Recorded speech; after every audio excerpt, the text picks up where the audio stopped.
Hey, Rundy here. How are y'all doing?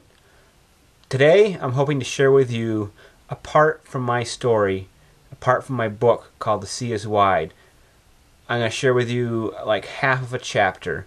It's a particular story from about halfway through my time of caregiving for Grandpa during the summer when we went to a family reunion. I hope it's something that you can enjoy and you can share with other people and spread the word.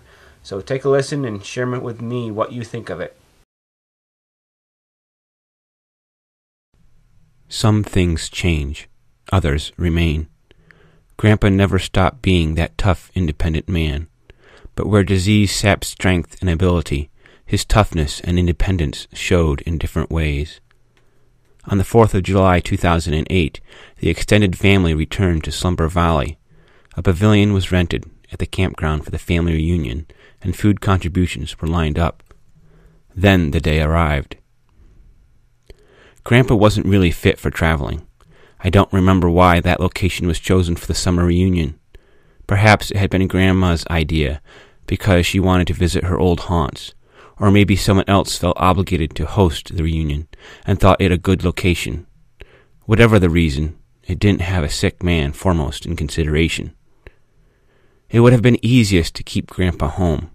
He hadn't been out traveling in a long time, and we were using the wheelchair regularly to get him around.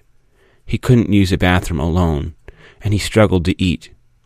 There was no reasonable reason to take him, but I wanted him to go. Those many years ago, Grandma and Grandpa had the camper at Slumber Valley, where for 2 or so summers they took us grandchildren to visit.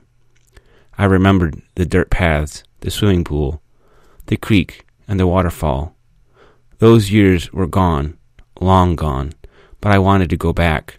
The place held memories for me, and if there was going to be a last time, I wanted to make this the last time. So I took Grandpa. I didn't know if it would be a disaster, or if we would be able to stay more than a few minutes, but I cleaned him, dressed him, and loaded him and his wheelchair into the car. Now, years later, we were returning to the place of memories. The journey seemed so familiar, and yet vague, as I made the last few turns. Then the campground came into sight, and the memories came back. Everything looked the same, and yet it was not. A few years earlier, a massive flood had swept through the area, scouring the creek, eating out embankments, washing up boulders, and knocking over trees. Much escaped the water's ravages, but some things did not, and more than the land had suffered in times passing. It had been nearly 2 years since I had began caring for Grandpa and watching him succumb to the ravages of Alzheimer's. A decade more at least since I last visited the campground. Those many years ago, Grandpa could walk. He could run. He could ride a bike. I have a memory of a summer day, Grandpa seated straddling a bike, parked under the shade of a vacant pavilion. Now I pulled the car up to a pavilion teeming with relatives and got the wheelchair out of the trunk. I helped Grandpa into the chair and took him to the party. We arrived late because Grandpa couldn't stay long. Alzheimer's drives its victims to their knees, figuratively and literally, as inch by inch, day by day, the battle is lost. At first, Grandpa staggered and stumbled as he tried to walk. Now, he crawled aimlessly about on the floor unless I pushed him in the wheelchair or carried him, feeling so light in my arms. Before, he struggled to get to the bathroom in time and use the toilet properly. Now, I changed his diapers. In the early days, he couldn't remember the last time he had taken a shower and struggled to shave himself. Now I bathed him and shaved him and dressed him. Before, I cut up his food so he could feed himself. Now that was failing too. His hands would shake and jerk clumsily as he tried to bring the spoon to his mouth. He grabbed imaginary implements and food and wondered why nothing reached his mouth.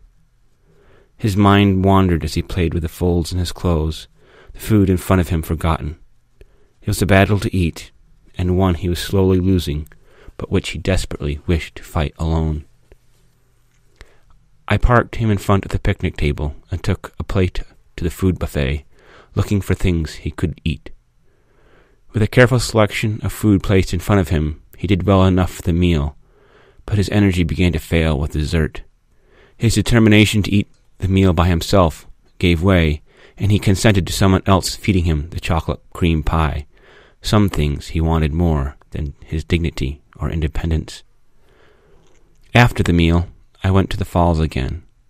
Last time, Grandpa had run on ahead racing. This time, I went without him, following the path among the trees. The falls were still there, much the same. Perhaps they seemed smaller than before, less threatening and less majestic. Time will sometimes do that.